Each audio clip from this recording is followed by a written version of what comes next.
Fala galera, e vamos aí dessa aula 2, bloco um, tratando aí de história do Brasil para falar de período pré-colonial.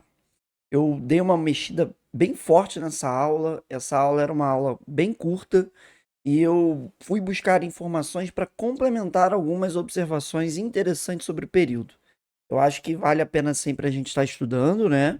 A gente sempre tá buscando mais informação e isso significa estar ali trabalhando para você sempre entregar um conteúdo mais bem coeso para o aluno. Então vamos lá. Nessa aula 2, bloco um, eu dividi o período pré-colonial, em dois momentos. O primeiro momento é por que Portugal ficou focado no Oriente. Muitas das vezes o aluno se pergunta: poxa, Portugal descobriu o Brasil, não começou a colonização, e aí fica aquela resposta rápida. Ah, o lucro no Oriente e o Brasil não tinha riqueza aparente. Beleza. Cara, eu quero dar uma desenvolvida nisso, porque eu acho que fica mais sólido na cabeça do aluno entender que Portugal, ele, no início do século XVI, ainda estava vendo os louros do comércio com o Oriente. Então, o comércio com o Oriente ainda estava bombando. E quando você vê que ao mesmo tempo que está acontecendo as missões guarda-costas no litoral brasileiro, você vê uma redução no número de navios no Oriente. Eu peguei esse dado está no livro do Vicentino da ESA, ele se baseia no livro de História de Portugal, e aí eu não consegui digitalizar a tabela, então eu criei a tabela a partir dos dados que o próprio Vicentino me deu. Estou até aqui verificando se tem algum erro, pelo visto não. E aí você repara o seguinte, que de 1501 a 1520 eu tive uma redução. E aí em 1530 eu tenho uma redução muito maior. Em 1541 a 50 eu volto a ter um surto de 40 navios partindo do Oriente e chegando a Lisboa, mas no final do século XVI eu tenho praticamente metade dos navios partindo do Oriente e menos da metade chegando em Portugal. Então é interessante pensar que aquelas falas de, olha, a redução do lucro no Oriente, o aumento da concorrência europeia lá no Oriente. Vamos fazer a brincadeira, né? Vamos pegar aqui o mapa do Oriente. Você tem o mapa do Oriente, né? Do lado esquerdo do mapa está o Atlântico. Esse é o mapa de 1502. Você repara uma África muito bem desenhada, você repara uma Europa muito bem desenhada. De novo, é um mapa de 1502. Eu não tenho ideia do tamanho do Brasil ainda em suas dimensões colossais, mas eu já tenho ali um litoral parecido, já tem viagem de Gaspar de Lemos e Gonçalo Coelho nas costas, então eu já tenho região de São Paulo, Bahia, já tenho litoral nordeste, né, litoral norte, então eu começo a desenhar. E aí você percebe que não tem Macau, não tem China, não tem Japão.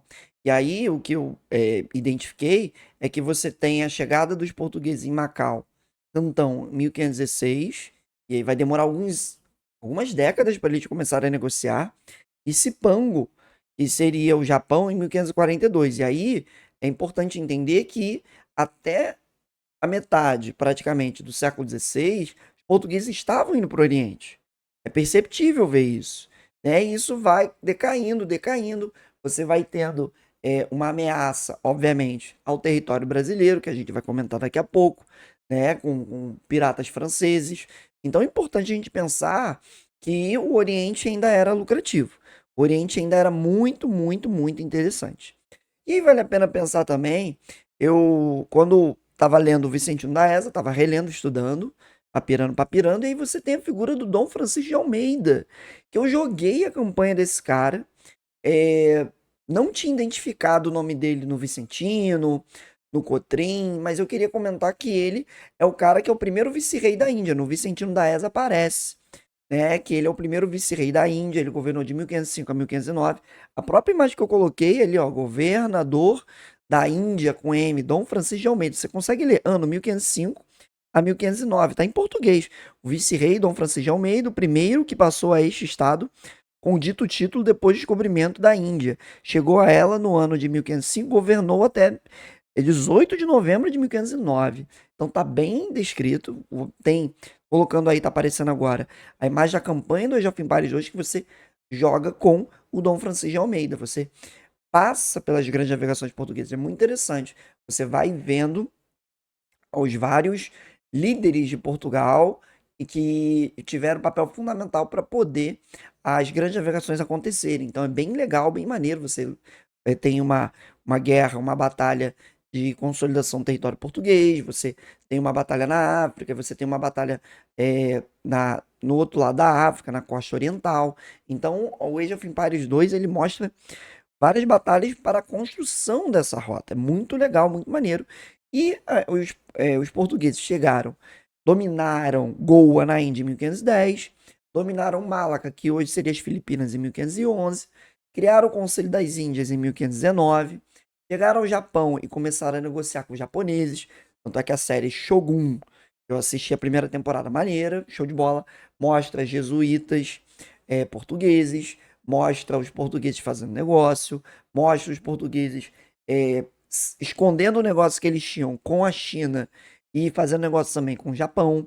Então, muito maneiro que você tem uma construção comercial no Oriente forte. E isso inibe o início da colonização no Brasil. Principalmente por quê? Principalmente porque você tem um contato com o Oriente que é lucrativo e também um Brasil que você não tem uma descoberta de ouro como os espanhóis tinham. Então, vamos avançar aqui. Aí a gente já trabalhou com mapa, né? Essa imagem foi uma imagem que caiu numa prova da UERJ, em comemoração à chegada do Colombo, 400 anos da chegada do Colombo, e você já vê itens de metal sendo entregues pelos nativos, itens de ouro, né? Você consegue destacar os presentes, os nativos numa posição de subordinação, a cruz cristã e tudo mais. Eu não estou aqui para interpretar a imagem, mas eu estou aqui para lembrar o quê? E quando os espanhóis chegaram na América, eles tiveram contato com nativos e com metais preciosos que auxiliaram aos espanhóis olharem para a América e falar assim: o Oriente, eu não vou seguir mais para o Oriente. Teve até a visão do Fernão de Magalhães, né? E aí o Fernão de Magalhães ele tentou ali chegar ao Oriente atravessando a América, né? Você tanto é que dá o nome do Estreito de Magalhães, aquela viagem louca, tem aquela série com o Rodrigo Santoro Sem Limites, que eu vou falar dela nas grandes navegações, e tem aquela loucura de vamos chegar nas especiarias, vamos achar outra rota, e tinha um problema da rota de Tordesilhas, né? Você tem a definição de Tordesilhas que o Atlântico é português. E aí os espanhóis, eles fazem uma rota que vão em direção ao litoral americano para tentar dar a volta ao mundo, né? Então tem essa perspectiva, eles dão a volta ao mundo, a Fernão de Magalhães vai fazer de 1519 a 22 a primeira volta ao mundo, é muito maneiro, vou botar as imagens para você se situar, mas assim, o foco da Espanha vai ser o metal precioso. Não à toa, você vai chamar de quê? De Índias de Castela, ouro e prata, pesadamente. O Brasil, como não tem essa riqueza, ele vai ser deixado inicialmente de lado. Então é importante entender que o Brasil, no início, ele é deixado de lado também, porque afinal eu não tenho uma riqueza aparente que me desperte para dar início à colonização. Um ouro e uma prata forte para poder chamar. Eu vou até ver o pau-brasil, mas o pau-brasil não se compara ao que os portugueses estavam fazendo no comércio oriental. Mas quando o comércio oriental começa a dar sinais de desgaste, começa a perceber que no final do século XVI eu estou tendo uma redução no número de embarcações que está chegando, porque era maneiro quando ia um monte de navio e voltava um monte.